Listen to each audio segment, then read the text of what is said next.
Hello, curious minds. Imagine for a moment a young French aristocrat, a man from the old world of Europe, disembarking in the chaotic and vibrant port of New York City in the year 1831. He is not just here to observe a foreign country. He is here to look the future of humanity right in the eye. This man is Alexis de Tocqueville. And his journey was not merely geographical, but an intellectual odyssey that would result in one of the most important books ever written, Democracy in America. His fear was not that democracy would fail, but that it would be too successful in turning us into docile sheep. Before we begin, a brief note. To bring this narration to life, I have used artificial intelligence tools to generate the images you see. Think of them as a canvas, a way to illustrate the ideas and the atmosphere of the story we are telling.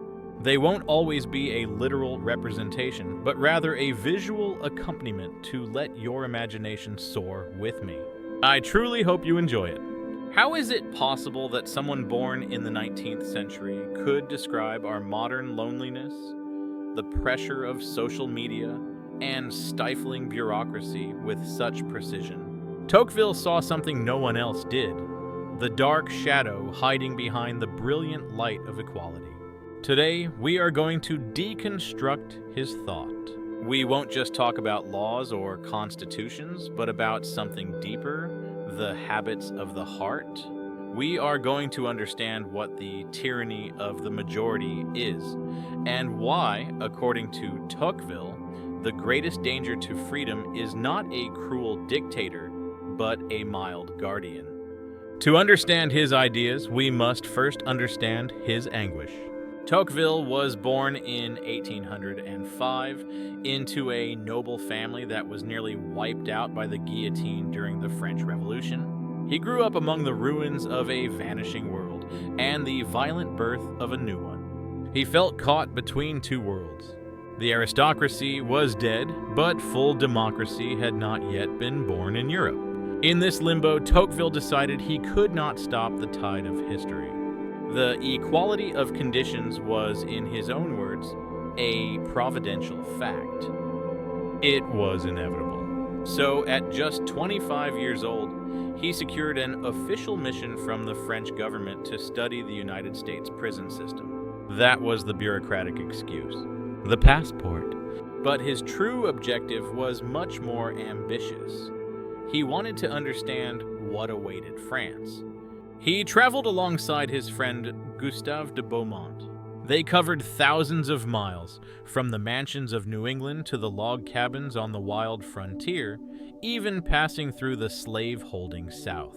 They spoke with presidents and prisoners alike. They observed every detail of daily life. What Tocqueville noticed immediately was not freedom, but equality. In Europe, if you were born a peasant, you died a peasant. In America, social classes were fluid and unstable. No one recognized a natural superior. This equality of conditions is the master key to his entire philosophy. But pay attention, because this is where the genius analysis begins. Tocqueville is not a blind cheerleader for democracy. He admires it, yes, but he also fears it. He realizes that when you break the chains of aristocratic hierarchy, you also break the bonds that tie people together.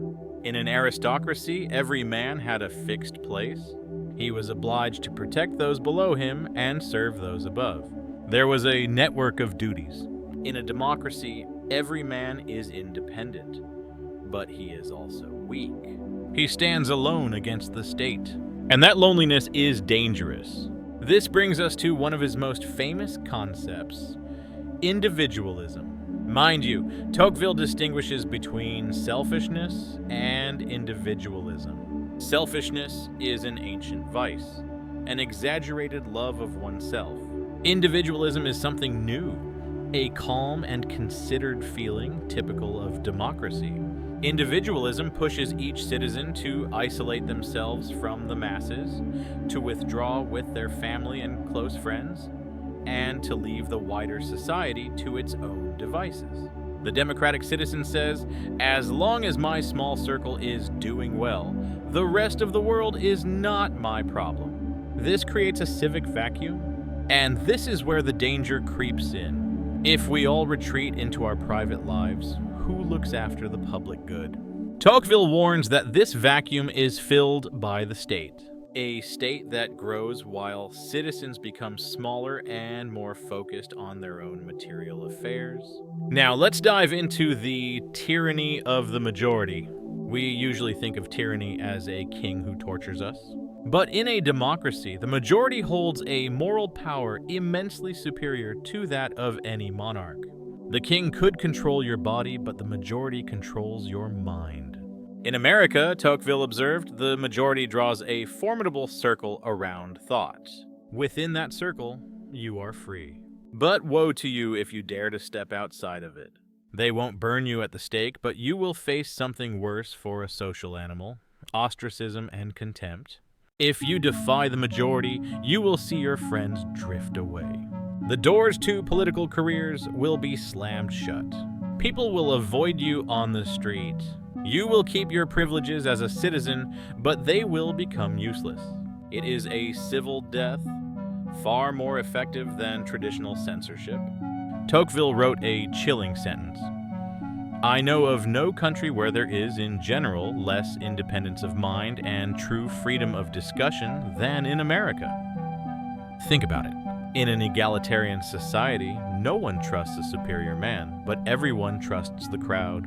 The logic is simple and terrifying. If we are all equal and possess the same reason, the truth is more likely to be found in the numbers of the many than in the head of a single person. Thus, public opinion becomes a religion, and the majority is its prophet. It is a dogma that goes unquestioned. This leads to a stifling homogeneity. Everyone dresses the same, reads the same things, and thinks the same thoughts. Eccentricity is viewed with suspicion. Genius is flattened. Tocqueville feared a world of mediocre beings where no one dares to stand out for fear of being judged by their peers. But the tyranny of the majority isn't the only danger. There is another, more subtle one, which Tocqueville calls soft despotism, or tutelar power. Imagine an immense power that takes charge of ensuring the citizens' enjoyment and watching over their fate. It is absolute, detailed, regular, foresighted, and mild. This power does not tyrannize, rather it hinders, compresses, enervates, extinguishes, and stupefies, finally reducing each nation to being nothing more than a flock of timid and industrious animals, with the government as its shepherd. It is a cage, but the bars are made of gold and velvet. Why do we accept this? Because we love equality more than we love liberty. Liberty is difficult. It demands effort and vigilance. Equality, on the other hand, offers easy and daily pleasures. We are willing to endure a master as long as we are all equal under his yoke. This administrative despotism works for our happiness, but it wants to be the sole agent and arbiter of it. It makes life so easy for us that it takes away the trouble of thinking and the pain of living. It turns us into eternal children. Tocqueville observed that administrative centralization is the perfect instrument for this despotism. When every decision from building a bridge to educating a child is made in the capital, citizens lose the capacity for self-government. Their civic muscle begins to atrophy. However, Tocqueville is not a fatalist. He believes human freedom can resist, and he found in America the remedies, the antidotes against these democratic poisons. The first and most important are civil associations. This fascinated him deeply. Americans of all ages, all conditions, and all dispositions constantly unite, not just for commercial ventures, but to found seminaries, build hospitals, raise churches, and distribute books. Where in France you would see the government, in America you see an association. Why are they so vital? Because associations are artificial aristocrats. They are powerful bodies that can resist the pressure of the majority and negotiate with the state. They are schools of freedom where we learn to collaborate and step out of our small, individualistic circles. Another key remedy is freedom of the press. Tocqueville knew that newspapers don't just serve to inform, but to allow like-minded people to find one another and unite. The newspaper is the lighthouse that allows individuals lost in the crowd to locate one another. He also highlighted the importance of religion, but not as a theocracy. On the contrary, he noted that in America, religion was strong precisely because it was separate from the state. Religion acts as an internal moral brake. If a man is politically free, he must be a slave to his conscience. Without a moral brake, freedom turns into license and chaos, which eventually leads people to beg for a dictator to restore order. Religion teaches duties, humility, and a long-term perspective, countering the obsessive materialism of democracy. Let's talk about self-interest properly understood. Tocqueville saw that Americans didn't pretend to sacrifice themselves for the common good out of pure nobility. No. They understood that helping the community was, in the long run, good for themselves. It is an intelligent, pragmatic, and useful selfishness. The jury system was also crucial to him. It forces the average citizen to think like a judge, to be responsible for the life of another. It is a free public school, always open, where every juror learns their rights and trains in the practice of equity. Now let's return to the idea of democratic restlessness. Tocqueville noted that despite having so many opportunities, Americans always seemed restless, anxious, and never satisfied. Why? Because when barriers fall, desire is infinite, but life is short. In an aristocracy, people didn't aspire to the impossible. The shoemaker didn't dream of being a king. In a democracy, you are told you can be whatever you want, but the competition is brutal. Everyone is running toward the same goal. Frustration is inevitable and constant. This perpetual anxiety makes us materialists. We want to enjoy physical goods here and now before we die. Tocqueville feared that this love for material well-being would make us sell our freedom in exchange for order and economic stability. It is a direct warning to our consumerist era. He tells us, be careful not to love comfort so much that you forget the dignity of being free citizens. The man who only asks for order from his government is already, in the depths of his heart, a slave. Tocqueville also anticipated the war between great powers.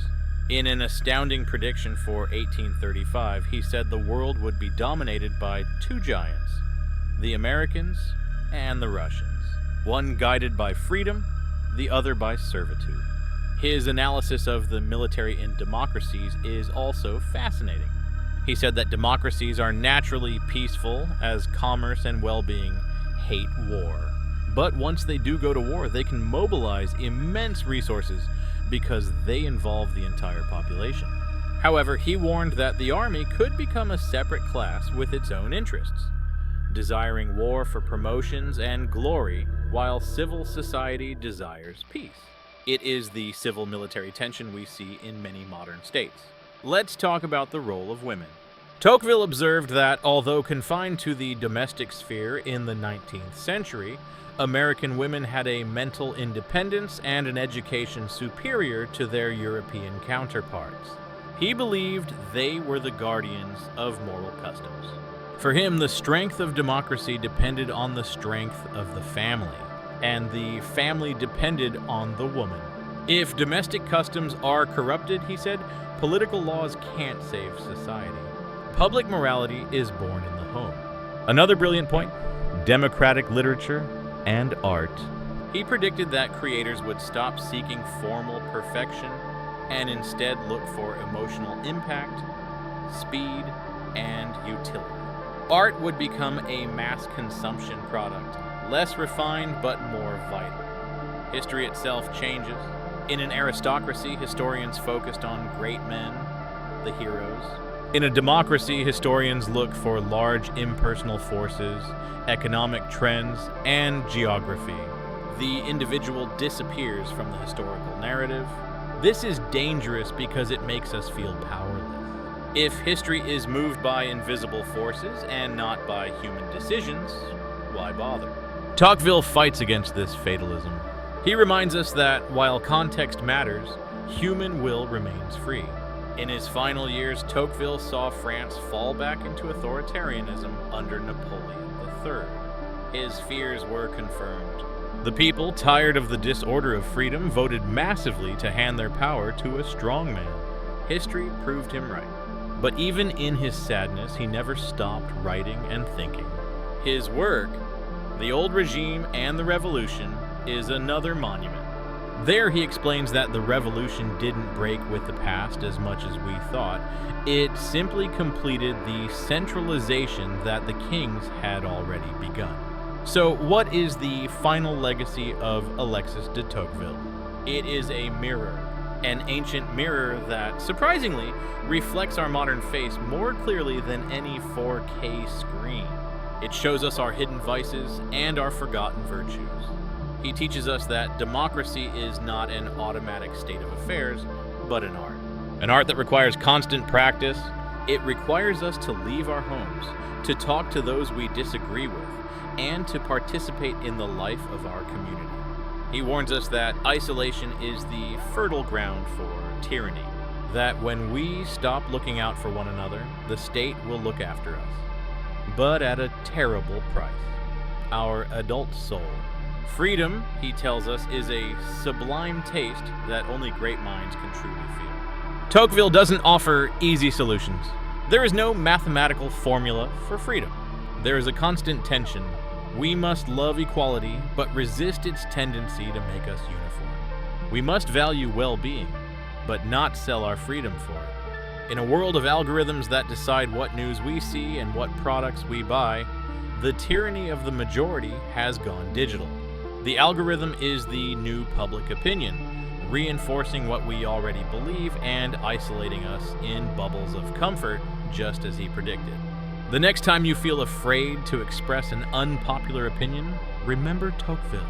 The next time you'd rather stay home watching a series instead of going to a community meeting, remember his warning about individualism.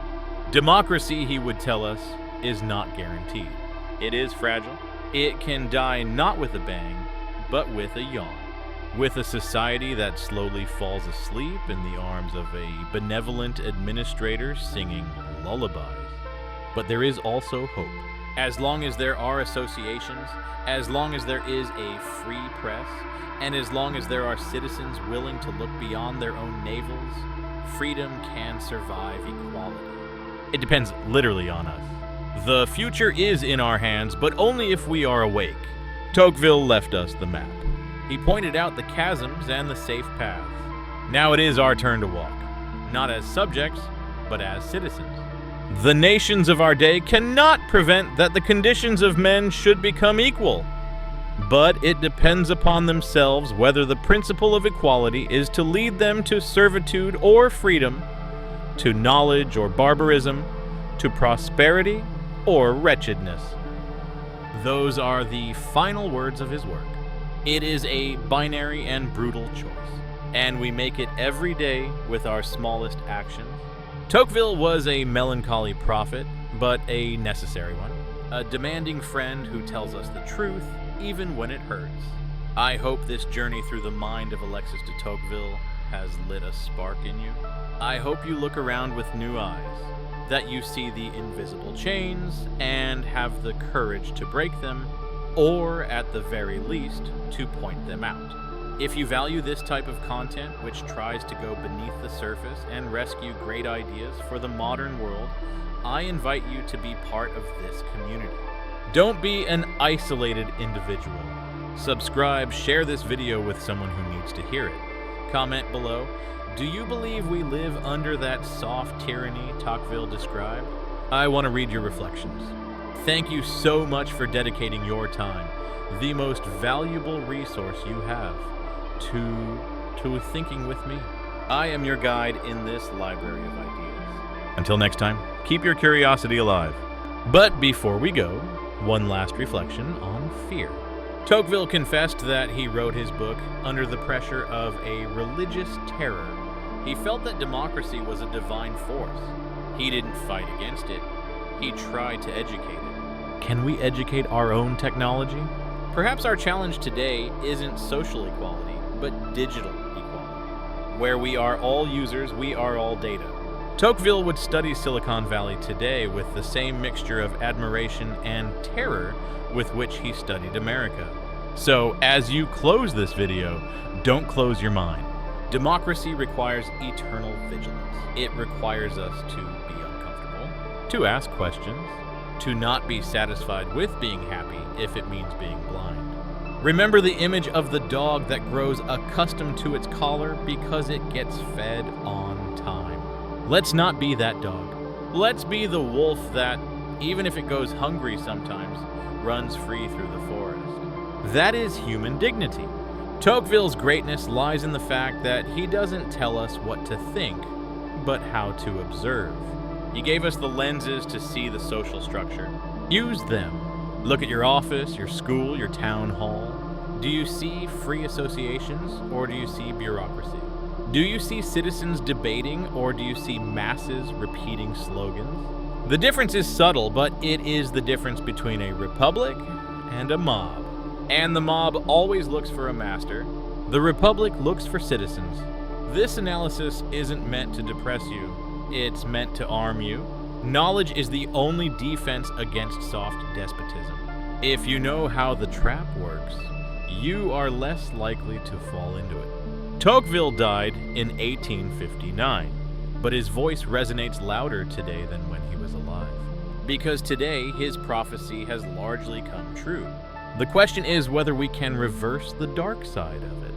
Reversing it doesn't mean returning to aristocracy. It means creating a mature democracy. A democracy of adults, where freedom is not the right to do whatever I want, but the responsibility to do what I ought.